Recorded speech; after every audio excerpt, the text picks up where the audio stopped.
Tower of Fate ရဲ့တနေရာစပွဲဝိုင်းထက်မှာဗမန်ဥဆောင်တဲ့ resistant တွေအစည်းအဝေးထိုင်နေကြပါတယ်။ Constantine တယောက်စပြီးရှင်းပြတာငါတို့ရဲ့ Madam Zana ဒူနဲ့စကားပြောပြီးသူ့စီကနေသတင်းအချက်လက်တွေတောင်းခဲ့တယ်။ဒါပေမဲ့အခြေအနေတွေကချောချောမွေ့မဖြစ်ခဲ့ဘူး။အနောက်အချက်တွေရှိခဲ့တယ်။တူတူပြောရရင်တော့သူ့ကိုတစုံတစ်ခုမှမထင်းချုပ်သွားခင်သူ့ဟာယုံမှာထင်ဟက်လာတဲ့ Hawking တွေရှိခဲ့တယ်။အဲ့ဒါတွေရဲ့ဆိုလို့ရင်းရမရေရပါမယ်။ဘလို့စိန်ငါတို့မှရှိရဒါအကုန်ပဲလို့ဆိုပါတယ်။ဗမန် Madam Zana ဒူရဲ့ Hawking တွေကိုတစ်ခုချင်းစပြီးရွတ်ပြပါတယ်။ The green will grow, hellfire will burn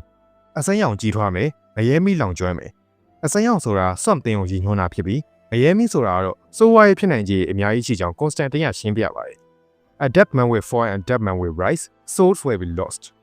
လူတွေတယောက်ကြဆုံးပြီးလူတွေတယောက်ထကြွမယ်ဝိညာဉ်တွေလမ်းပြောက်မယ်ဒါတယောက်အတိအကျဖြစ်ခဲ့ပြီးပါပြီ Trader triumphant the empress awakens the emperor sleeps သစ္စာဖောက်တွေအောင်ပွဲခံမယ် Agri နိုးထလာခြင်း Agri ကအိပ်ဆက်မယ် Catwoman Agri ဆိုတာဘယ်သူများလဲလို့မေးခွန်းထုတ်ပါတယ်ရှင်းပါတယ် Agri ဆိုတာ Wonder Woman ကိုကြီးညွှန်းတာပဲဒီဖြေကိုပေးလိုက်တာအရေးပေါ်ကန်းထဲမှာအသက်လူနေခဲ့ရတဲ့ Detective Chimp ပဲဖြစ်ပါတယ်သူ့ရဲ့နောက်မှာတော့ Harley နဲ့ Alfred တို့ကရက်နေကြပါတယ် Harley က Chimp ကိုမှပြီးခုံပေါ်တင်ပေးလိုက်ရင်ငါတို့ရဲ့လူနာလေးနိုးလာပြီချစ်စရာလေးတွေ့လားအိမ်မောင်ခုံမွေးထားခြင်းတယ်လို့ဆိုပါတယ်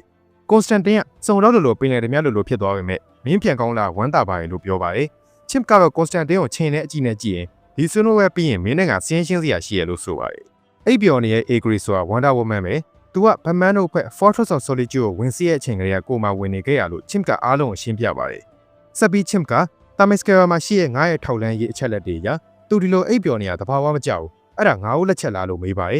ဒီတော့မှ Constantine ကတောင်ကြီးမြောက်ကြီးလို့ရင်ဟုတ်တယ်လို့ဝန်ခံပါတယ် Chimp ကသူ့နိုးထလာနိုင်ရေးရှိလားလို့မေးရော Constantine ကပုံမှန်ဆုံးမဖြစ်နိုင်ပေမဲ့အမေဆုံးတွေဘက်မှာအကောင်ကြီးကြီးနဲ့ဖရားကြီးရှိရလို့ဆိုပါတယ်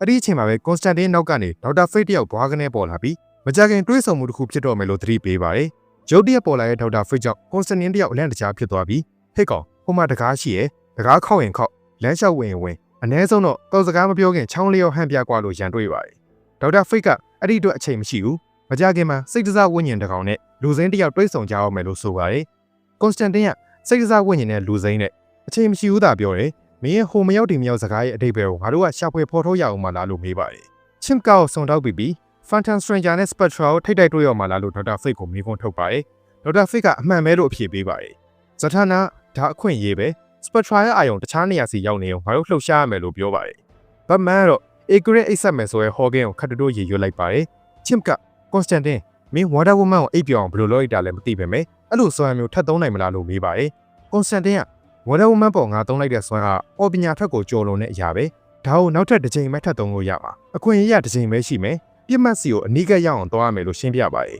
။ဇထနာ Superman အနားကိုသူရောက်အောင်သွားနိုင်ကြောင်းပြောတော့ Constantine ကနေက Rose ကိုကာဝယ်ပေးမယ်လို့ဂရီပေးထားတယ်။မြင်းသား spare တစ်ခုမှမသုံးနိုင်ရင် Superman တက်တာခံလိုက်ရရင်အဲ့ဒီဂရီကိုတီးနိုင်မှာမဟုတ်ဘူးလို့ဆိုပါတယ်။ Chimp ကဒေါက်တာ Fate ဆိုရင်ရောလို့ပြောတော့ Batman ဒီ Tower Fate ကြီးရဲ့မှာငါတို့ရဲ့မဟာမိတ်တွေရောအကျဉ်းသားတွေပါရှိနေတယ်။ဒေါက်တာ Fate အနေနဲ့ဒါကိုလွတ်ခါထားခဲ့လို့မရဘူးလို့ရှင်းပြပါတယ်။ Constantine ကဒါကိုလုံးမဲ့သူဟာ Superman ကိုအငိုက်ဖမ်းနိုင်မဲ့လူလည်းဖြစ်ရမယ်။သူ့ကိုနေလားငါလားရှင်းမင်းနိုင်တဲ့လူလည်းဖြစ်ရမယ်။ငါတွေးမိတာတော့တယောက်တည်းပဲရှိတယ်။ဒါပေမဲ့ तू ကတခြားတယောက်ရဲ့အကူအညီကိုလိုလိုက်မယ်။ပြီးတော့ငါရဲ့သူ့ပေါ်ယုံကြည်မှုကဒီလိုစွမ်းမျိုးထည့်ပေးရလောက်အောင်မရှိဘူးယုံကြည်စိတ်ချရမယ့်တယောက်လိုအောင်မယ်လို့ဆိုပါတယ်အဲ့ဒီနောက်ဗမန်အရရောက်ဒီတနေ့ရဲမှာအဆုံးသတ်ပြဖို့မင်းဘာလုပ်မလဲဘာကိုပေးဆက်မလဲလို့မေးပါတယ်ဗမန်ပြသားပဲတခုခုသာပေးဆက်ရမယ်ဆိုငါကငါပဲပေးဆက်မယ်လို့အဖြေပေးပါတယ်ကွန်စတန်တင်းကလက်မထောင်ရင်ဒါဆိုအဆင်ပြေပြီလို့ပြောပါတယ်ဟော်လိုဂျစ်ရဲ့ကောင်းကင်ယံမှာတော့ Spectra တယောက်ရှိနေပြီး Stranger မင်းလာမယ်ဆိုတာသိသားပဲလို့ဆိုပါတယ်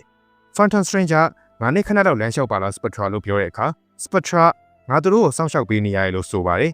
Phantom Stranger သူတို့ကိုစောင့်ရှောက်ပါစေလို့ဆိုရင်နှစ်ယောက်စလုံးအာကာသတနေရာစီတက်လီပို့လိုက်ပါတယ် Spectra မင်းငါ့ကိုဘာလို့ဒီခေါ်လာလဲမေးတော့ Phantom Stranger မင်းရဲ့အမြင်နဲ့ကျင်းလွန်းနေပြီတနေရာရဲ့မှာအာယုံစိုက်လွန်းနေဒါကြောင့်မင်းကိုတခြားအမြင်တစ်ခုပေးဖို့လိုလာပြီလို့ခံစားမိရပဲလို့အဖြေပေးပါတယ်ဒီလိုနဲ့နှစ်ယောက်သားဆာတန်ဂျိုရဲ့ပတ်ကွင်းကြီးပေါ်မှာလမ်းလျှောက်လာကြပါတယ် Spectra မင်းပြောစရာရှိတာကိုပြောပြီးရင်ငါ့ကိုပြန်ခွင့်ပေးလို့ပြောတဲ့အခါ Phantom Strangerငါတို့လိုဘေးရင်တွေဟာဒီလိုဖြစ်တဲ့မှာဗလိုက်ခွင့်မရှိဘူးလို့သတိပေးပါတယ်။ Spectra မင်းကငါလိုဘေးရင်မဟုတ်ပါဘူးကွာလို့ပြန်ပြောပါတယ်။ Phantom Stranger ငါတို့ရဲ့ဟန်ချက်ကိုထိန်းသိမ်းရမယ်လို့ဆိုပြီး Spectra ငါလည်းဟန်ချက်ကိုထိန်းသိမ်းနေရပဲ။ကဘာကြီးကတမိုင်းတစ်လျှောက်ဟန်ချက်အညီဆုံးကာလာကိုရောက်နေပြီလို့ပြောပါတယ်။ Phantom Stranger မင်းဟာဖျားသခင်ရဲ့အမှုတမ်းပဲ။ Superman ရဲ့အမှုတမ်းမဟုတ်ဘူး။မင်းရဲ့ရွေချက်ကဘာလဲလို့မေးတော့ Spectra မင်းငါ့ကိုပြဿနာလာရှာမယ်မှန်းတွက်ထားပြီးသားလို့ဆိုပါတယ်။ Phantom Stranger မင်းဘာကြီးဖြစ်နေရလဲကွာလို့စိတ်ရှုပ်နေမိပြီးရုတ်တရက် Spectra Stranger ကိုလေပင်ထားညစ်ပါတယ်အငိုက်မိသွားတဲ့ Phantom Stranger မင်းရဲ့အထက်မှာဘာရှိနေရလဲလို့ထပ်ပြီးတော့ Spectra Stranger ကို Saturn ဂျိုပဲတွန်းထည့်ရင်မင်းကိုယ်တိုင်ကြည့်လေလို့ဆိုပါတယ်ဒီလိုနဲ့ပဲ Phantom Stranger တယောက် Spectra ရဲ့အတွင်းသရုပ်မှန်ကိုမြင်လိုက်ရတာကြောင့်အန်အောမင်တက်ပြီးကြက်သေးသေးသွားပါတယ် Hollow Justice မှာတော့ Superman တယောက်ကောင်းငင်ပေါ်မောကြည့်ရင်တစ်စုံတစ်ခုကိုစိုးရိမ်နေပါတယ်ဟာကအကြောင်းရင်းကိုမေးတော့ Superman Spectra မရှိတော့လို့ဆိုပါတယ်ဒါကြောင့်ဟာက Sinestro main ခန်းမဆောင်နဲ့ခေါ်လိုက်ပါတယ် Sinestro ကဘာဖြစ်တာလဲလို့မေးရတဲ့အခါ Superman မသိဘူးဘာမှမဟုတ်တာလည်းဖြစ်နိုင်တယ်ဒါပေမဲ့အခုချိန်မှာ Spectra မရှိတော့လို့ငါတို့အကာအကွယ်မဲ့နေပြီအစင်သေးတင်ထားလို့ပြောပါတယ်အဲ့ဒီချိန်မှာပဲ Superman အနံ့တစ်ခုကိုရလိုက်ပါတယ် Sinestro ကဘာနဲ့လဲလို့မေးရတဲ့အခါသူတို့တွေကမဟုတ်တဲ့တစုံတစ်ယောက်ကအဖြစ်ပေးလိုက်ပါတယ် Brimstone ရဲ့အနံ့တေချင်းတရားရဲ့အညီဟောက်မရဲမီရဲ့အငွေ့ဒါတွေက Atrigan ရဲ့ဝင်လေထွက်လေမှာတည်နေရဆိုရဲကြပြဆန်းဆန်းစကားနဲ့အတူဒီမို Atrigan Superman တစ်ဖွဲ့လုံးကို Hollow Justice ကိုပါမရဲမီနဲ့မှုတ်ပစ်လိုက်ပါတယ်မရဲမီက Hollow Justice တစ်ခုလုံးအရှင်ဟုန်ပြင်းပြင်းနဲ့လောင်ကျွမ်းသွားပြီး main ခန်းမဆောင်ရင်းမှာပါမီးဟုံးထားတောက်ပါတယ်တာမန်မီးတောက်တွေနဲ့နှိုင်းရှင်မရလောက်အောင်ပူပြင်းတဲ့ငရဲမီကြောင့် Superman Hal Jordan နဲ့ Sinestro ကို3ယောက်လုံးချင်းမကန်မီလက်မကန်မီဖြစ်ကုန်ပြီး Sinestro က Yellow Lantern Rinson နဲ့သူ့ကိုယ်သူကာဝယ်ဖို့ကြိုးစားပါတယ်ဒါပေမဲ့လည်းမခံမရနိုင်အောင်တောက်လောင်နေတဲ့ငရဲမီကြောင့်အာယုံမဆိုင်နိုင်ပဲသူ့ကိုယ်မှာလောင်ကျွမ်းခံလိုက်ရပါတယ် Superman သူ့ရဲ့ Cold Breath နဲ့ Sinestro ကိုမှုတ်လိုက်ပြီး Sinestro ရဲ့အသက်ကိုလက်မတင်လေးကဲတင်လိုက်ပါတယ်အဲ့ဒီနောက် Sinestro ကိုကယ်ထုတ်သွားဖို့ Hal ကိုပြောပါတယ် Hal ကမင်းတို့ဘယ်လိုလုပ်မလဲလို့မေးတော့ Superman ငါ့ကိုမပူနဲ့သူအကူကြီးလို့နေရမင်းတို့ငရဲမီကိုဘလို့မှမခုခံနိုင်ဘူးလို့ဆိုပါတယ်ဒီတော့မှ Hal တယောက် Sinestro ကိုသိရင် Hollow Justice ကနေပြန်တက်သွားပါတယ်ဒါပေမဲ့ Atrigan မိုးပေါ်အထိမီးနဲ့လှမ်းမှုန်နေရကြောင်းနှစ်ယောက်စလုံးအကင်မခံရခင်Superman Atrigan ရဲ့ပါးစပ်ကိုလက်နဲ့အတင်းပိတ်ပါတယ်ဒီလိုလုပ်တာငရဲမီနဲ့ဓာတ်ရိုက်ထိတွေ့လိုက်တယ်လို့ဖြစ်တာကြောင့် Superman လိုကောင်းတော့အသေးခိုက်သွားပြီး Atrigan ငရဲမီရဲ့လက်တို့ရအောင်မင်းနာကျင်နေရလားကွာလို့ခက်လှလောင်မေးပါတယ် Superman သူ့ရဲ့လက်ကို Cold Breath နဲ့မှုတ်လိုက်တာကြောင့်ငရဲမီရဲ့ impact လျော့သွားပေမဲ့ Atrigan အားပြင်းပြင်းနဲ့ဖျက်လိုက်တာကြောင့်မြေပြင်ပေါ်လဲကျသွားပါတယ် Saturn ဂျိုရဲ့ရန်လာဒဇင်ဖြစ်တဲ့ Mimas ပေါ်မှာတော့ Spectra နဲ့ Phantom Stranger ကိုရှိနေပြီး Phantom Stranger မင်းပါကောင်းလဲငါသိရဲ့မင်းဒီနေရာမှာရှိမနေသင့်ဘူးလို့ပြောပါတယ်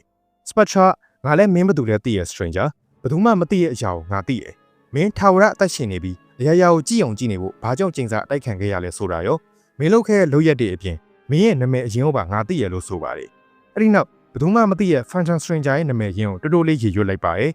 သူ့လိုနှစ်ပေါင်းမရင်မတွက်နိုင်အောင်ကျင်းစာသိနေတဲ့ကောင်ရဲ့နာမည်ကိုသိနေတဲ့ Spectra ကြောင့် Stranger ကိုယ်တိုင်မှင်သက်သွားပြီး Spectra မင်းငါ့ကိုဘာမှလာပြောလို့မရဘူးဘာကြောင့်ဆိုငါပြပြသမျှရက်ဆက်ကြမ်းကြုတ်တဲ့မကောင်းမှုမှန်သမျှကန်းကောင်အောင်စိုးနေပါစေမင်းလုပ်ခဲ့ရရင်လည်းရှင်ရင်တော့မပြောပလောက်လို့ပဲလို့ဆိုပါတယ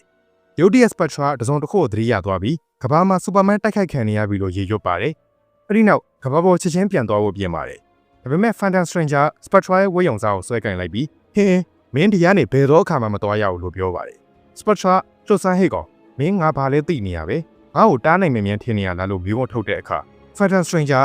မင်းငါ့ကိုစွမ်းရမရှိဘူးထင်နေရလားလို့ပြန်မေးပါတယ်အဲ့ဒီနောက်သူ့ရဲ့ကိုယ်ပိုင်စွမ်းအားကို Spectra စီထုတ်ပြပါတယ် Spectra ဖြုံတော့မဖြုံမဲခပ်ပြုံးနဲ့မင်းရဲ့စွမ်းအားဓာတ်ကုန်မဲလားမင်းအဆုံးသတ်ရမယ့်အချင်းကိုရောက်ပြီလို့ဆိုရင်သူ့ရဲ့ဓာတ်ကိုဆွဲထုတ်လိုက်ပါတယ်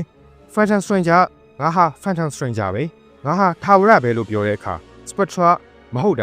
ာဘယ်ရာမှထာဝရမတည်မြဲဘူးနားယူလိုက်ပါဦး Stranger ကြီးအမြဲတမ်းအနားယူခြင်းကဲမင်းအတွက်မင်းလိုချင်တဲ့အရာကိုရပြီလို့ဆိုရင် Stranger ရဲ့ဘိတ်ကိုဓာတ်နဲ့ထိုးဖောက်လိုက်ပါတယ် Spectra ရဲ့ဓာတ် Phantom Stranger ပေါ်ကထာဝရအသက်ရှင်ခြင်းဆိုတဲ့ကျင်းစာကိုချိုးဖျက်လိုက်ပြီးသူ့ရဲ့ဖြစ်တည်မှုကိုဝါမျိုးဖျက်ဆီးပစ်လိုက်ပါတယ်ဒီလိုဘီရင်တယောက်ရဲ့အဆုံးသတ်ကနေကြီးမားရဲ့စွမ်းရည်တွေထွက်လာပြီးလမ်းမျက်နှာပြင်တစ်ခုလုံးကိုပါအဆက်စိတ်မှမှာလုတ်ပစ်လိုက်ပါတယ်တစ်ဖက်မှာတော့ Superman ရဲ့အားပြင်းတဲ့ထိုးချက်ကြောင့်Atrigan တယောက်နေရန်ကိုပါဖောက်ပြီးလွန်းထွက်လာပါတယ်မင်းအရှုံးပေးလိုက်မှကိုကြောက်နေရကြည့်ရတာကင်းထောက်ကောင်လေးကအစိတ်ပြင်းသေးရဲ့ပုံပဲလို့ Atrigan ကပြောတော့ Superman မင်းဘာလို့ချင်တာလဲငါ့ကိုဘာလို့တိုက်ခိုက်ရလဲလို့မေးပါတယ် Atrigan ကိုရေးကိုရာကိစ္စတော့မရှိပါဘူးအပေးယူတစ်ခုကြောင့်ပဲဒါပေမဲ့မင်းတငယ်ချင်းတွေကိုမိခင်ရတာကိုပြောဖို့ကောင်းတယ်လို့ဆိုပါတယ် Superman Atrigan ရင်ဘတ်ကိုကိုင်းရင်ကောင်းငင်ထက်စီပြန်တက်သွားပြီးဘာပေးယူလဲမင်းဘာကိုသဘောတူခဲ့ရလဲမေးပြန်ပါတယ် Atrigan ကြီးကြဲရှစ်ချုပ်ထွေးမဟုတ်ပါဘူးမင်းနောက်ရအောင်ကပ်ပေးဖို့ပဲလို့ဆိုရင် Gon or Atrigan Rise instead the form of ဆိုရဲ manual ကိုရွတ်ဆိုရင်သူနဲ့အပေးယူလောက်ထားတဲ့လူသားအသွင်ကိုပြန်ပြောင်းလိုက်ပါတယ်လူသားဆိုရင်ပြောင်းသွားချိန်မှာတော့ Atrigan နဲ့အပေးယူလောက်ထားပတ်မန်းဖြစ်နေမှတွေ့လိုက်ရပြီး Superman ကိုယ်ရင်မယုံကြည်နိုင်အောင်ဖြစ်သွားပါတယ်ပတ်မန်းအလုံးလေးတစ်လုံးအမှုန့်ချပြီးအမှုန့်လေးကို Superman ရှေ့ကျဲလိုက်ပါတယ်ချောင်းချင်းအောင်မရလိုက်တဲ့ Superman အမှုန့်လေးကိုရှူရှိုက်မိပြီးမင်းဘာလုပ်လိုက်တာလဲလို့ပတ်မန်းကိုမေးပါတယ်ပတ်မန်းအမှုန့်လေးနည်းနည်းပါပဲလို့အဖြေပေးပါတယ် Superman ရဲ့ခေါင်းကရုတ်တရက်မူးဝေလာပြီး Bruce မင်းကနတ်ဆိုးတစ်ကောင်နဲ့အပေးယူလုပ်ခဲ့တာပဲငါနဲ့အတူရက်တည်ပြီးကဘာကြီးကိုပိုကောင်းအောင်ပြုပြင်ဖို့တော့မစင်စားပဲ ငါနဲ့ဆန့်ကျင်မှုမရဲနဲ့အောင်ရက်တည်ရဲပေါ့မင်းကငါထက်တောင်မိုက်တွင်းတဲ့နေရာပဲလို့ပြောပါတယ်စကားအဆုံးမှာစူပါမန်မျက်လုံးစုံပိတ်သွားခဲ့ပြီးမြေပြင်ပေါ်လဲကျရင်နှင်းနှင်းချက်ချက်အိမ်မောကျသွားပါတယ်ဘတ်မန်ဒါကိုကြည့်ရင်အိပ်ပါတော့ခလတ်မင်းဖြစ်ခဲ့တဲ့လူတယောက်ကြောင့်အိမ်မမက်ပြီးလက်တွေ့ဘဝအိမ်မဆိုးကြီးမှာတစ်သလုံးမနှိုးထလာပါနဲ့လို့ရေရွတ်ပါတယ်အဲ့ဒီနောက်စူပါမန်ရဲ့နာကွန်မြူနီကေတာကိုဖြုတ်ရင်အေးမြရဲ့လိုင်းအောင်အောက်မှာဝေးစီလမ်းလျှောက်ထွက်သွားပါတယ်